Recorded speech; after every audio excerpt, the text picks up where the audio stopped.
Hello friends, Chanakya academy में आप सभी को चाणक्य सर का नमस्कार। आज पढ़ने जा रहे हैं कि आधुनिक भारत में क्रांतिकारी आंदोलन। ध्यान रखेंगे कि इसे आतंकवादी आंदोलन भी कहा जाता है। यह 2 चरणों में चला। प्रथम चरण के क्रांतिकारियों के पास कोई ऐसा व्यवस्था नहीं था, कोई ऐसी विचारधारा नहीं थी कि अंग्रेजों के जाने के बाद हम किस प्रकार की व्यवस्था स्थापित करेंगे। जबकि दूसरे चरण के क्रांतिकारियों या आतंकवादियों के पास एक विचारधारा थी जो समाजवाद से प्रभावित थी। तो ऐसी स्थिति में हम क्रांतिकारी आंदोलन को 3 पार्ट में पढ़ेंगे। ये फर्स्ट पार्ट पढ़ने जा रहे हैं।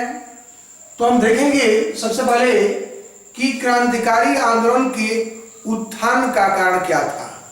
तो ध्यान रखेंगे, क्रांतिकारी आंदोलन के उत्थान या उदय का वही कारण था जिनसे राष्ट्रीय आंदोलन में उग्रवाद का जन्म हुआ। ध्यान रखेंगे कि उग्रवाद का कारण या क्रांतिकारी आंदोलन का कारण एक ही था और वो कारण इस प्रकार है। हम पहला कारण बता रहे हैं कि अंग्रेजी राज के प्रकृति को ठीक ठीक समझना। भारतीय राष्ट्रवादी नेताओं ने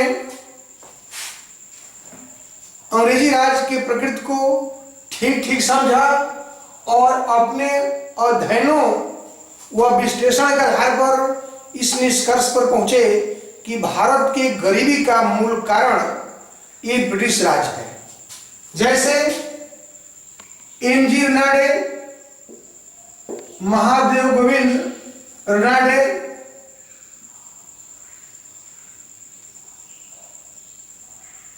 आपके दादा भाई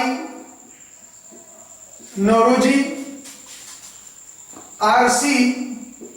दत्त, इन लोगों ने अपने पुस्तकों में भी इसका उल्लेख किया है।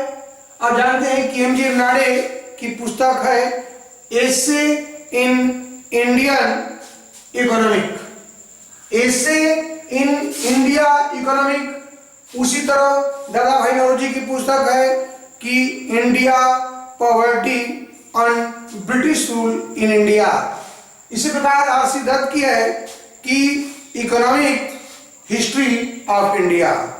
इन सभी में यह निष्कर्ष निकाला कि भारत की गरीबी का मूल कारण ये ब्रिटिश राज है। दूसरा कारण पढ़ने जा रहे हैं कि पश्चिमीकरण के विरुद्ध प्रतिक्रिया। ध्यान रखेंगे कि अंग्रेज ये अपने पश्चिमी सभ्यता और संस्कृति का गुणगान कर रहे थे, भारतीयों को हे दृष्टिकोण से देख रहे थे। तो ऐसी स्थिति में हमारे राष्ट्रवादी नेताओं ने अपने प्राचीन कालीन के वीरों की गाथाओं से प्रेरणा ली। आप जानते हैं कि स्वामी दयानंद सरस्वती, इनका प्रमुख नारा रहा है गो टू वेदाज, वेदों की ओर लौटो। उसी तरह उनकी पुस्तक रही है हिंदी में सत्यार्थ प्रकाश। उन्होंने नारा दिया गो टू वेदाज। कहा कि प्राचीन भारत में वैदिक काल में जब भारतीय सभ्यता व संस्कृति का विकास हो रहा था, उस समय यूरोप असभ्यता व ज्ञान के गड्ढे में गिरा हुआ था। इसी प्रकार हमारे विवेकानंद, सभी लोग जानते होंगे कि विवेकानंद ये अमेरिका के शिकागो में होने वाले धर्म सम्मेलन में भाग लिए थे। वहां उन्होंने वेदांत आप जानते होंगे कि वेदांत उपनिषद को कहा जाता है। वेदांत मीन्स उपनिषद। अपने वेदांत या उपनिषद के व्याख्यान के द्वारा पूरे संसार को चकाचौंध कर दिया और ये बताया कि वेदों में ऐसा कुछ भी नहीं है जो नहीं है। वेदों में मीन्स उपनिषदों में सब कुछ है।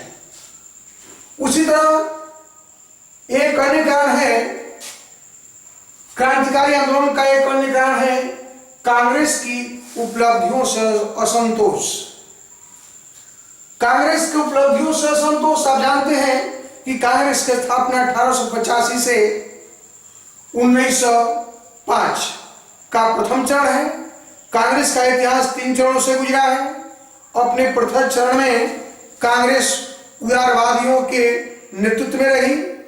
तो उदारवादियों की उपलब्धियां जो हुई, मीन्स कांग्रेस की जो उपलब्धियां हासिल हुई, उस दूसरे चरण में जो नेता थे जिनको उग्रवादी कहते हैं, उन्होंने इसका विरोध किया और कांग्रेस की उपलब्धियों को लाला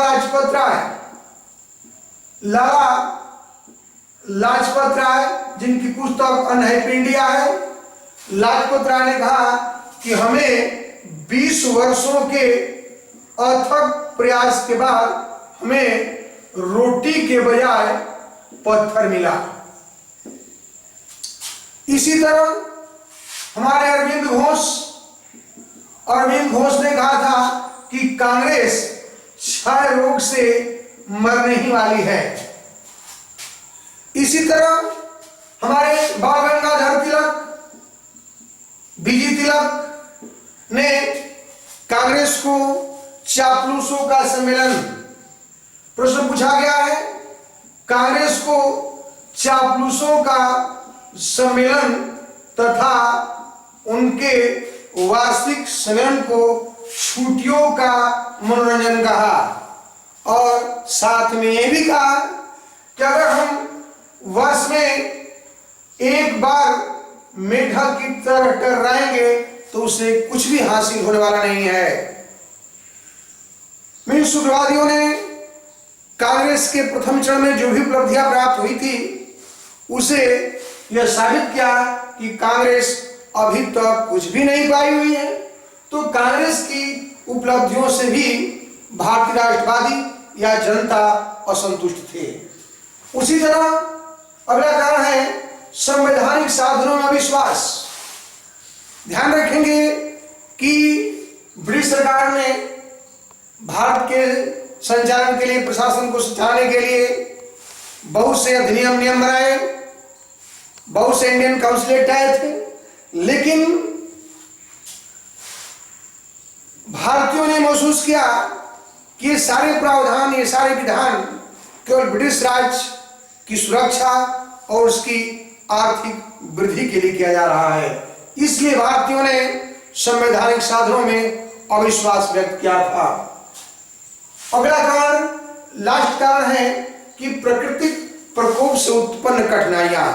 आप जानते हैं कि प्राकृतिक विपदाएं आती रहती हैं, ब्रिटिश काल में भी आती थी, लेकिन ब्रिटिश काल में जो प्राकृतिक विपदाएं, प्लेग, चेचक या अन्य प्रकार की जो भी प्राकृतिक संकट आता था, तो उसमें जनता की भलाई न करके ब्रिटिश राज अपने सुरक्षा व आर्थिक समृद्धि की बात सोचती थी। तो प्राकृतिक प्रकोप से उत्पन्न कठिनाइयों से भी जनता परेशान थी और कुछ इसी में से अपनी राह बदलकर आतंकवाद की राह पकड़ लिए थे। अब यह आपको बताया गया कि क्रांतिकारी आंदोलन के उदय का कारण वही है जिससे राष्ट्रीय आंदोलन में उग्रवाद का उदय हुआ। लेकिन उग्रवाद और आतंकवाद में अंतर है। अंतर समझ लें, अंतर मुख्यतः यह है कि जो आतंकवादी थे या जो क्रांतिकारी थे वह अति शीघ्र परिणाम चाहते थे। ये अति शीघ्र परिणाम चाहते थे। इसकी शुरुआत भारत में ही नहीं बल्कि विदेशों में भी हुई। किंतु ध्यान रखेंगे किंतु दोनों का उद्देश्य एक ही था, वो था देश को आजाद कराना। उनका विश्वास था, आतंकवादियों का विश्वास था कि अंग्रेजी राज को सिर्फ हिंसक साधनों के द्वारा ही समाप्त किया जा सकता है। इसलिए इन लोगों ने बम और पिस्तौल का प्रयोग किया तथा विदेश में होने वाले क्रांतिकारियों या क्रांतिकारी संगठनों जैसे आयरलैंड क्रांति, फ्रांसीसी क्रांति, अमेरिका क्रांति से प्रेरणा प्राप्त की और अपने उद्देश्यों को प्राप्त करने के लिए डाका डाला, हत्याएं की। मीन्स डाका डालना और हत्या करना सबको वैध माना। ध्यान रखेंगे कि आतंकवादियों में भी दो विचारधाराएं थी। एक विचारधारा वो थी कि ब्रिटिश सरकार के विरुद्ध, ध्यान रखेंगे आतंकवादियों की में भी दो विचारधाराएं थी। एक विचारधारा वो थी जो यह सोचते थे कि ब्रिटिश राज को समाप्त करने के लिए भारतीय सेना तथा संभव हो तो ब्रिटिश विरोधी विदेशी शक्तियों को भी सहायता लिया जाए। ध्यान रखेंगे कि आतंकवादियों में दो विचारधारा के लोग थे। एक विचारधारा इस रूट पर कार्य कर रही थी कि ब्रिटिश राज को समाप्त करने के लिए भारतीय सेना को सहायता ली जाए, यदि संभव हुआ तो ब्रिटिश विरोधी शक्तियों को भी सहायता ली जाए। जबकि दूसरी विचारधारा इस पर कार्य कर रही थी कि क्रांतिकारियों के विरुद्ध जो ब्रिटिश अधिकारी कार्य कर रहे हैं या वो सूचनावाहक जिनकी सूचनाओं पर क्रांतिकारियों को पकड़ा जा रहा है, उनको गिरफ्तार किया जाए। तो ऐसी स्थिति में हम इन दोनों विचारधाराओं को साथ लेकर अध्ययन करेंगे। हमारा प्रश्न यह है कि 20वीं सदी, ध्यान रखेंगे कि 20वीं सदी के प्रथम दशक में आतंकवाद का विकास महाराष्ट्र, बंगाल व पंजाब के संदर्भ में हम इसका अध्ययन करेंगे। सबसे पहले देखते हैं महाराष्ट्र।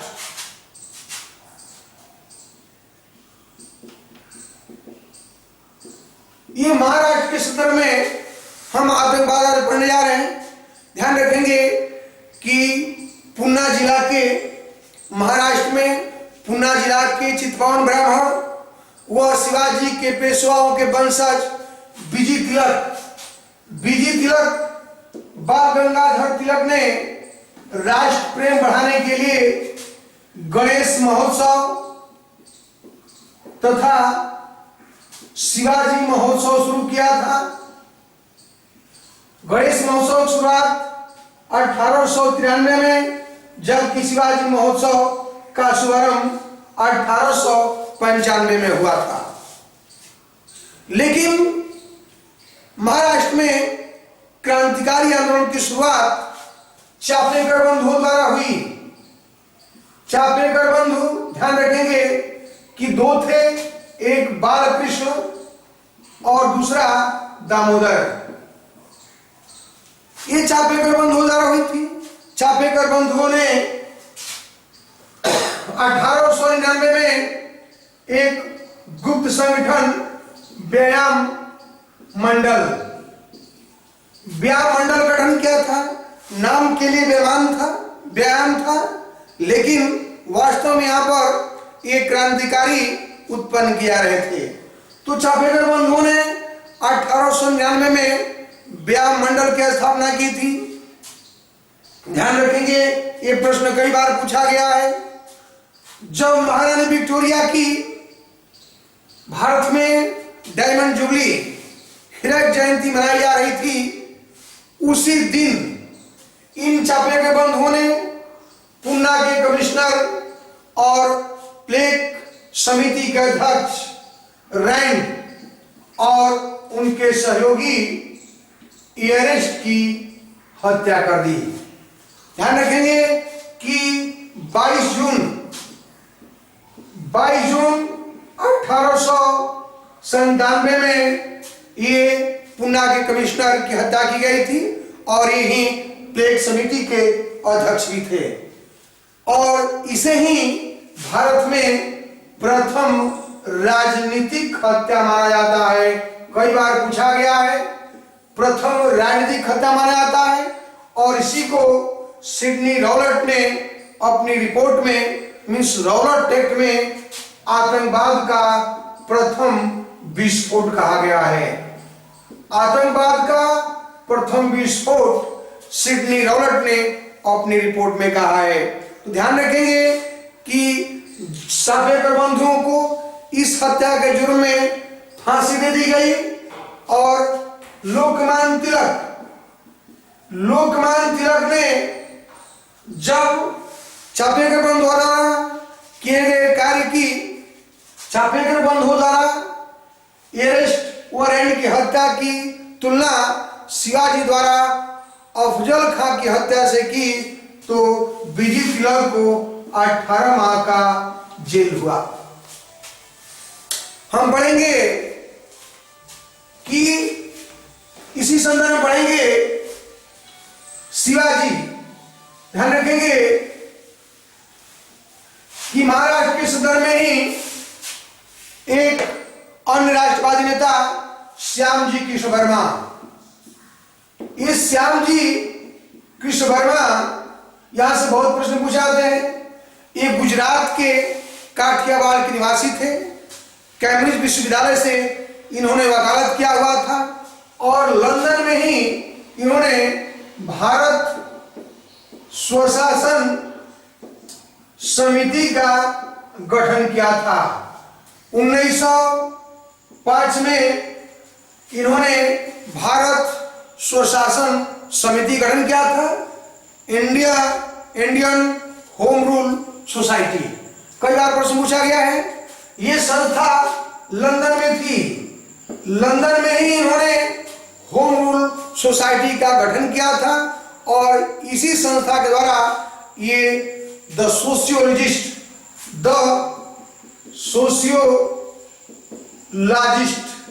नामक मासिक पत्र का संपादन होता था। इसी संस्था ने इनका बता चुके हैं कि इसे ही इंडिया हाउस कहा जाता है। इंडिया हाउस किसे कहा जाती है? इसी संस्था ने द सोशियोलिस्ट नामक मासिक पत्रिका का भी प्रकाशन किया और इसी ने विदेश जाने के इच्छुक विद्यार्थियों के लिए फेलोशिप भी जारी किया था। उसी फेलोशिप के सहारे हमारे बीडी सावरकर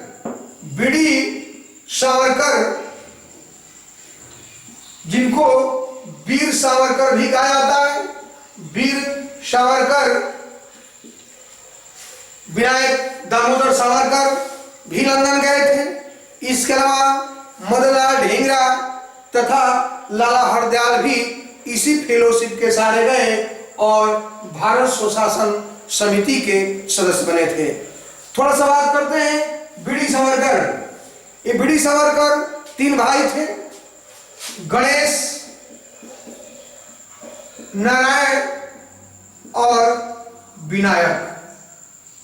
गणेश सावरकर, नारायण सावरकर और विनायक सावरकर, इन्हें राष्ट्रवादी आंदोलन में सावरकर बंधु के नाम से जाना जाता है।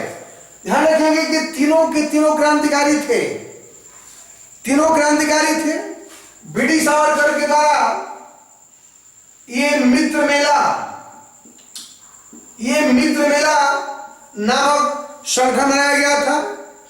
मित्र मेला 1899 बीडी सावरकर ने 1899 में मित्र मेला नामक संगठन आया था। यही आगे चलकर उन अभिनव भारत में तब्दील हो गया था। कई बार प्रश्न पूछा गया है। 1906 में यही संस्था एक गुप्त संगठन अभिनव भारत में बदल गई थी। ध्यान रखेंगे कि बीडी सावरकर ने 1857 की क्रांति के जब ब्रिटिश सरकार ने ये स्वर्ण जयंती के रूप में मनाने का निर्णय किया था। आप जानते हैं कि 1757 में प्लासी युद्ध के उपरांत 1857 में हमारे राष्ट्रवादियों ने, कुछ राष्ट्रवादियों ने स्वतंत्रता संग्राम शुरू किया था। उसी उपलक्ष्य में जब अंग्रेज उसका गोल्डन जुबली मना रहे थे, उसी समय बीडी सावरकर ने अपनी पुस्तक, आप सभी लोग जानते होंगे कि भारतीय स्वतंत्रता संग्राम 1857, बीडी सावरकर की पुस्तक थी भारतीय स्वतंत्रता संग्राम 1857। इसी में उन्होंने 1857 की क्रांति को भारतीय जनता के द्वारा या भारतीय स्वतंत्रता संग्राम की संज्ञा दी थी। प्रथम भारतीय स्वतंत्रता संग्राम की संज्ञा देने वाले बीडी सावरकर थे। इनकी पुस्तक ये भारत से नहीं बल्कि हॉलैंड से प्रकाशित हुई थी। कई बार प्रश्न पूछा गया है।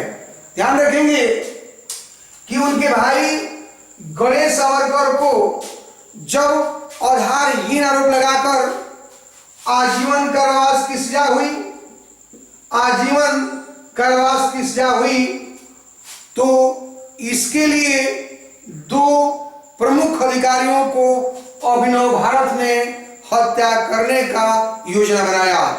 वो अधिकारी थे कर्जन विलियम वाइली।